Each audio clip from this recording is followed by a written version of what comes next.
Oi, leitores ouvintes, tudo bem com vocês? Fer Sugano aqui, de volta ao canal para ler com vocês mais um capítulo do livro A Cura do Ressentimento, do Padre Léo. E, gente, que livro, né? Olha que gostoso aqui, que legal poder ver o sorriso do Padre Léo aqui, né? Vocês se lembram do Padre Léo, gente? Cheguei a falar aqui para vocês que eu conheci pela televisão mesmo, né? Mas só depois que ele faleceu, e eu não me lembro de acompanhar ele ainda em vida, mas o legado dele, né, as histórias que ele deixou, as pregações continuam aqui com a gente nesse tempo que nós vivemos. Então a gente usufrui tanto dos escritos dele nos livros quanto nas pregações que tem por aí.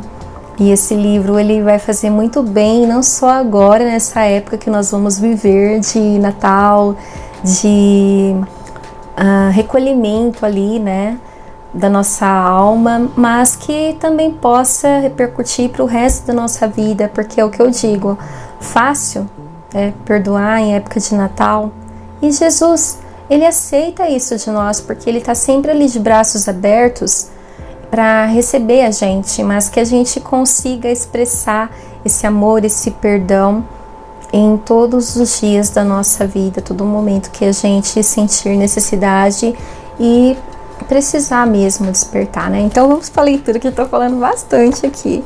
Pega a água de vocês, a minha tá aqui atrás. Mudei a posição do sofá, deixa eu ver. Aqui, ó. Vamos beber a água, hidratar. E vamos lá. Capítulo 8, trabalhar as emoções feridas. Uma ótima leitura a todos. Nossa entrega a Deus e mesmo a experiência do batismo no Espírito não nos aniquilam. Continuaremos vulneráveis, nos machucaremos e machucaremos as pessoas que convivem conosco. O único lugar onde se fica o tempo todo ao lado de alguém e não se tem nenhum problema de relacionamento é no cemitério. Assim mesmo, porque cada um tem uma cova ou um túmulo só para si e está trancado no caixão. Fora dele, nesse mundo, não existe outro lugar onde se possa conviver permanentemente com alguém sem se machucar. A dificuldade de relacionamento e a possibilidade da mágoa não estão ligadas ao fato de sermos mais ou menos santos. Santidade é fruto de superação. Aliás, muitos santos só chegaram ao estágio da santidade exatamente porque conseguiram superar seus problemas de convivência. Ao lermos a vida dos grandes santos, vemos como souberam amar, perdoar, religar, passar por cima, voltar atrás.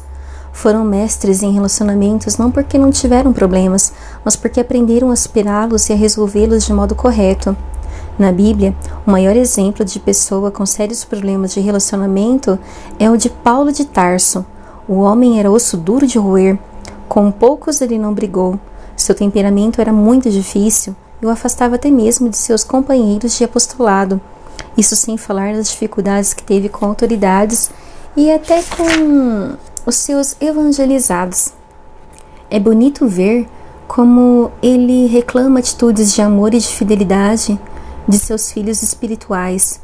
Por isso ele escreve tanto, viaja tanto, ama tanto, mas foi um duro aprendizado, pois não baixava a bola, nem mesmo para os que ele reconhecia como colunas da igreja, ou para seus mestres e amigos especiais, Barnabé e Pedro. Barnabé foi um homem muito importante na vida da igreja primitiva, e especialmente para Paulo. Ele se uniu aos cristãos logo no início da pregação dos apóstolos. Natural de Chipre, foi um dos que se converteram pela pregação de Pedro. Possuía um campo, vendeu e trouxe o valor como doação para a igreja primitiva. Quando Paulo se converte e tenta se unir à igreja, encontra muita resistência, já que tinha uma fama terrível. Mas Barnabé, levando-o consigo, apresentou-o aos apóstolos e contou-lhes como Saulo vira o Senhor no caminho e que lhe havia falado, e como em Damasco pregara com desassombro o nome de Jesus. Aí tem umas passagens aqui de Atos dos Apóstolos, tá, gente? Somente a partir dessa intervenção de Barnabé é que Paulo foi aceito no grupo e pôde permanecer com os apóstolos. Depois Paulo parte para Tarso, onde permanece até ser chamado por Barnabé.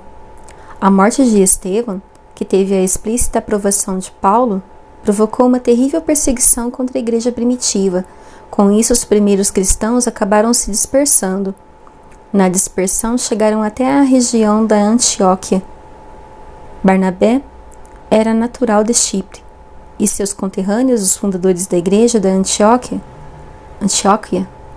para onde os apóstolos o enviaram. Ao chegar lá, alegrou-se vendo a graça de Deus e a todos exortava a perseverar no Senhor com firmeza de coração, pois era um homem de bem e cheio do Espírito Santo e de fé. Assim, uma grande multidão uniu seu Senhor. Barnabé mais uma vez se lembra de Paulo e vai pessoalmente buscá-lo em Tarso. Aliás, São Lucas nos conta que Barnabé foi procurar Paulo, achou-o e levou-o para Antioquia. A dinamicidade dos verbos me impressiona. Procura, acha, leva. Barnabé se esforça por Paulo e quem ganha é a igreja, já que a dupla fez um maravilhoso trabalho em Antioquia. Durante um ano inteiro, eles tomaram parte nas reuniões da comunidade e instruíram grande multidão, de maneira que em Antioquia é que os discípulos pela primeira vez foram chamados pelo nome de cristãos. Barnabé se torna o grande companheiro e amigo de Paulo. Ele o trouxe para o coração da igreja, esteve com ele no socorro à igreja de Jerusalém e voltam a Antioquia, trazendo agora o jovem Marcos para acompanhar a missão, onde Barnabé é respeitado como doutor da igreja e profeta. Barnabé está à frente da missão em Chipre, sua terra natal. Paulo tomará a frente, ao se dirigirem para uma primeira grande viagem missionária. Mesmo tendo Paulo tomado a dianteira, Barnabé continua com ele, está ao seu lado anunciando as promessas de salvação e exortando os novos cristãos à perseverança na graça de Deus.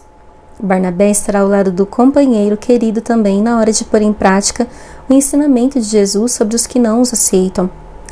Estes sacudiram contra eles o pó de seus pés e foram para Icônio.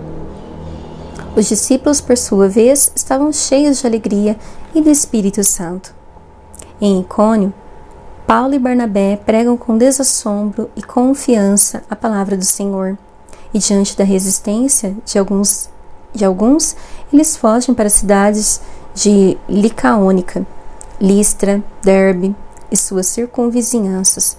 Ali pregam o Evangelho.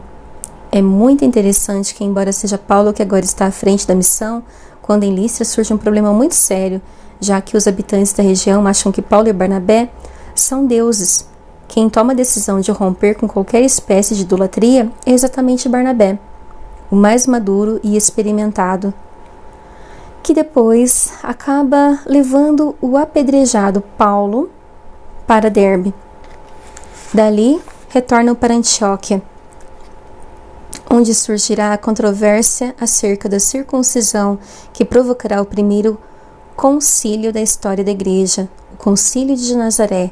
Mais uma vez, diante dos apóstolos em Jerusalém, é Barnabé que toma a dianteira na narrativa dos trabalhos missionários. Será ele também o líder do grupo enviado de volta a Antioquia? Com as resoluções do concílio, até aqui tudo estava bem entre eles. Antes da segunda viagem missionária, Paulo se desentende com Barnabé. É Paulo que o convida para a missão, mas não aceita que Barnabé leve junto o jovem evangelista Marcos. A coisa fica feia entre os dois. Aí vem uma passagem aqui também dos Atos dos Apóstolos, gente. Paulo e Barnabé detiveram-se também em Antioquia, ensinando e pregando como muitos outros a palavra do Senhor. Ao termo de alguns dias, disse Paulo a Barnabé: tornemos a visitar os irmãos por todas as cidades onde temos pregado a palavra do Senhor, para ver como estão passando. Barnabé queria levar consigo também João, que tinha por sobrenome Marcos. Paulo, porém, achava que não devia ser admitido quem se tinha separado deles em Panfilha e não os havia acompanhado no ministério. Houve tal discussão que se separaram um do outro, e Barnabé, levando consigo Marcos, navegou para Chipre. Paulo, porém, tendo escolhido Silas, e depois de ter sido recomendado pelos irmãos a graça do Senhor, partiu. Ele percorreu a Síria, a Cilícia, confirmando as comunidades. Depois de tudo que Barnabé fez por Paulo, como puderam se separar por um motivo tão banal? Só porque o coitado do Marcos não tinha acompanhado a primeira missão? E Barnabé? Será que só queria levar Marcos porque era seu primo? O fato é que a dupla se separou mesmo.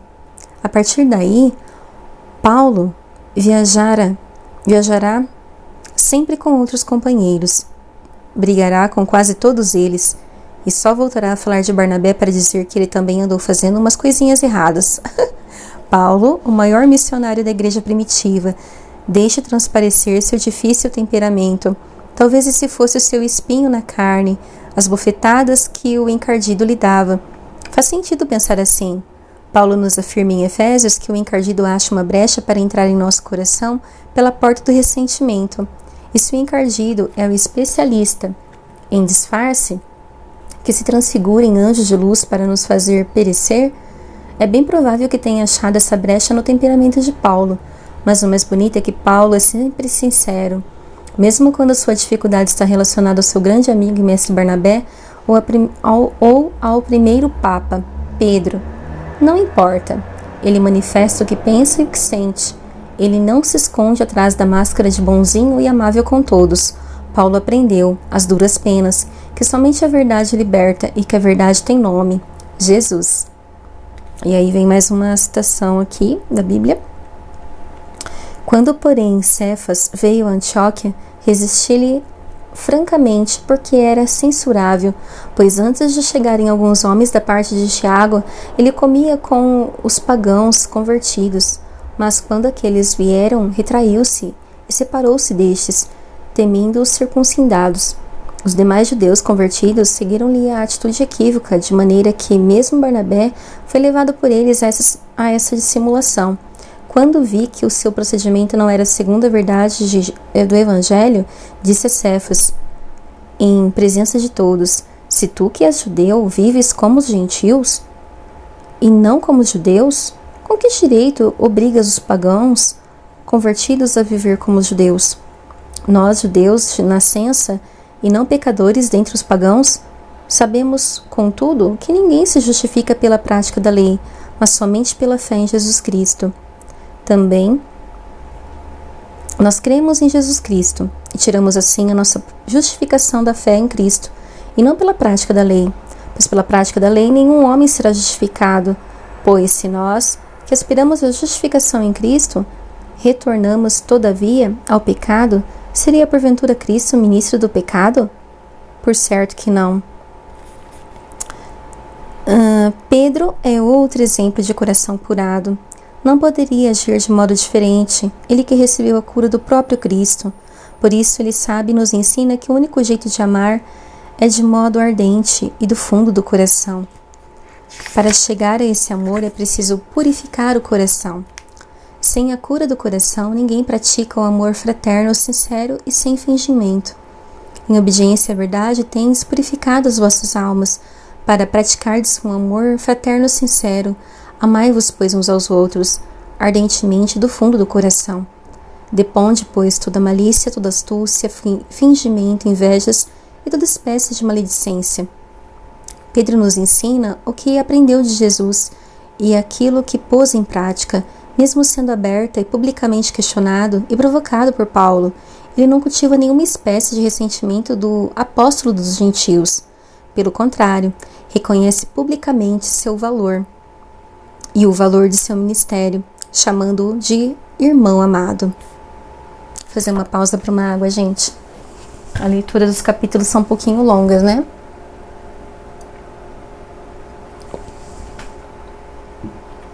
Obrigada. E diz aqui: caríssimos, vivendo nessa esperança, esforçai-vos para que ele vos encontre numa vida pura, sem mancha e em paz. Considerai também como salvação a paciência de nosso Senhor. Isso já vos escreveu nosso amado irmão Paulo, segundo a sabedoria que lhe foi dada. Ele trata disso também em todas as suas cartas, se bem que nelas se encontrem algumas coisas difíceis que homens sem instrução e vacilantes deformam para sua própria perdição. Aliás, É o que fazem também com as demais escrituras. Que coisa maravilhosa! Ao olharmos para esses homens tão importantes em nossa vida de fé, percebemos que eles foram pessoas absolutamente normais, tiveram muitos motivos para viver ressentidos, mas motivos maiores para não permitir que os desentendimentos se transformassem em ressentimentos. Esse é o grande segredo. Problemas existem, dificuldades de relacionamento são relativamente normais. Não podemos, sob nenhuma hipótese, permitir que essas dificuldades se transformem em ressentimentos. Existem situações que fogem ao nosso controle, que acabam por gerar desentendimento, mas isso jamais pode ser um obstáculo para que vivamos como irmãos e nos amemos cada vez mais. O segredo é não deixar o sentimento negativo se transformar em ressentimento. A verdade precisa aparecer sempre. O grande critério para nossos relacionamentos, o que tem de estar acima de qualquer dúvida ou discussão, é a verdade do Evangelho. É preciso aprender a expressar nossos sentimentos positivos e também os negativos. Não adianta querer se martirizar guardando tudo no coração, mas é preciso aprender a fabulosa arte de se expressar, especialmente quando somos provocados por sentimentos estragados e encardidos. Se já é difícil expressar os sentimentos bons, quanto mais expressar corretamente os sentimentos estragados. É preciso saber como falar e, acima de tudo, falar com o objetivo de fazer crescer, de desejar a cura do outro e não sua destruição. Precisamos descobrir nossos sentimentos e nossas reações para trabalhar corretamente a fim de que não se transformem em ressentimentos. É preciso aprender a conviver com as limitações do coração e, mais ainda, aprender a partilhar de um modo positivo as emoções negativas. A libertação é consequência de um sério esforço com esse objetivo. Ninguém está imune ao ressentimento. Ninguém consegue superá-lo só com alguns bons conselhos. O ser humano vive e se abastece pelo diálogo. Esse é um modo natural de comunicação, mas parece que nos esquecemos de algo tão óbvio e evidente. E diante dos problemas de relacionamento, nos fechamos num silêncio sepulcral. Sem a coragem de dialogar, não existe a menor possibilidade de evitar que os problemas mais comuns do dia a dia acabem por se transformar em ressentimento. Além do diálogo honesto, maduro, franco, aberto e sincero, é preciso apresentar a Deus nossas dificuldades de relacionamento. Tudo que somos e tudo que sentimos deve ser objeto de nossas orações. A cura do ressentimento é fruto dessa dupla dimensão da comunicação humana: diálogo com as pessoas e diálogo com Deus, oração. Assim como a oração precisa ser sincera, o diálogo também deve obedecer a essa lei fundamental. Sinceramente significa estar desarmado. Não há como um diálogo ser canal de cura se vou ao encontro do outro com o coração armado e pronto para criticar, brigar, ofender e culpar. Isso não é diálogo, é provocação. É claro que preciso ter a liberdade de me expressar com a maior verdade possível. Amar é falar tudo o que pensa o outro, mas é também poder falar sem pensar. Aliás, essa é também a grande oração que precisamos aprender. A oração mais poderosa que fazemos é quando temos a coragem de falar abertamente com Deus. A melhor oração para a cura é aquela que fazemos quando não estamos rezando. No diálogo fraterno e honesto não pode existir a intenção de ofender o outro ou de devolver a ofensa recebida. Se existe essa intenção, é melhor deixar para outra hora. Tudo que falamos na hora da exaltação e de raiva só ajuda a aumentar o problema e aprofundar a ferida. O diálogo só é curador quando ocorre num clima de amizade fraterna, com o objetivo de solucionar o problema, de sanar a ferida e de levar a outra pessoa a crescer. O diálogo só é curador se ajuda quem fala e quem escuta, ou ajuda a curar os dois envolvidos no processo, ou não é cura do ressentimento. Por isso, o diálogo curador exige a coragem de ouvir. É preciso se colocar no lugar do outro, tentando enxergar o problema a partir do ponto de vista dele, saber como o outro está vendo ou sentindo a situação. Só existem brigas quando essas visões são absolutamente contrárias e quando um ou os dois não conseguem dar o braço a torcer. Em meu livro Cure Seu Coração, no capítulo reservado ao Ministério de Cura Interior, procurei apresentar alguns pontos bem práticos sobre esse tema. Afirma ali que a primeira atitude concreta é situar o problema. Para se rezar pela cura interior, é preciso tomar consciência do problema. Por isso é fundamental saber, ouvir e ter a coragem de partilhar as emoções. Em seguida, destaco que é preciso aceitar o problema, não no sentido de se confortar, mas no de se posicionar para transformar a situação. Para que esse processo seja eficaz, é preciso aceitar os próprios limites, trabalhar a autoimagem, a autoestima, a autossuficiência. Nesse trabalho, precisamos ter a coragem de deixar de lado as preocupações com a aparência, buscando a autenticidade para chegar aos passos concretos do perdão. Creio que tudo o que expresso naquele livro é absolutamente necessário para a cura do ressentimento. E aqui a gente termina mais este capítulo, gente. E eu acredito que a gente pode tirar de melhor aqui desse capítulo é a situação de Paulo, né? A gente entender que todos nós temos limitações, todos nós temos erros, acertos, as falhas. E o mais importante é a gente ir atrás de resolver, identificar a situação, problema, resolver e amenizar esse desconforto do nosso coração e principalmente levar em oração como um diálogo sincero para Deus, para que a gente possa contar a Deus o que é que está acontecendo de verdade, sabe? Olha o barulho. E contando assim, a gente, sendo sincero, a gente tem mais chances de purificar o nosso coração, né? Não adianta ficar bravo com o rapaz que tá passando lá de moto, né? E eu não sei se ele tá com problema na moto, porque o arranque dele tá desse jeito, ou se ele tá fazendo isso porque ele quer mesmo aparecer. Não dá pra gente saber, né? Só se eu descesse lá e tentasse conversar com ele. Como eu sei que eu não vou resolver a situação, então eu vou deixar pra lá e continuar aqui com vocês. Porque não vai adiantar, né? E a gente acha, novamente, que pode ser fácil esses assuntos da gente tentar sentar aí e resolver. Mas não, você viu que Jesus tinha problemas de relacionamento e a gente já conversou sobre o que ele sentia, mas não ressentia. Ele falava o que ele estava pensando com muito cuidado, né? E Paulo foi uma dessas pessoas que também teve que se regenerar e ali expor também que ele tinha dificuldades, sim. O temperamento dele era um tanto complicado, que ele brigava com muitas pessoas, e nós também, a gente observando ali como é que Paulo reagia a esses momentos, a gente também pode pensar nas nossas dificuldades, nos nossos relacionamentos, nas nossas discussões, e dia após dia ali, momento após momento, a gente melhorar também como pessoa. Obrigada se você já deixou seu like nesse vídeo, para o YouTube entender que você gosta e que ele possa distribuir meu conteúdo para mais gente chegar aqui para ficar com a gente. E se inscreva no canal se você ainda não tiver sido inscrito. Obrigada se você já fez isso, por estar aqui. Obrigada pela sua companhia, tá bom? Um super abraço e até o próximo capítulo. Tchau!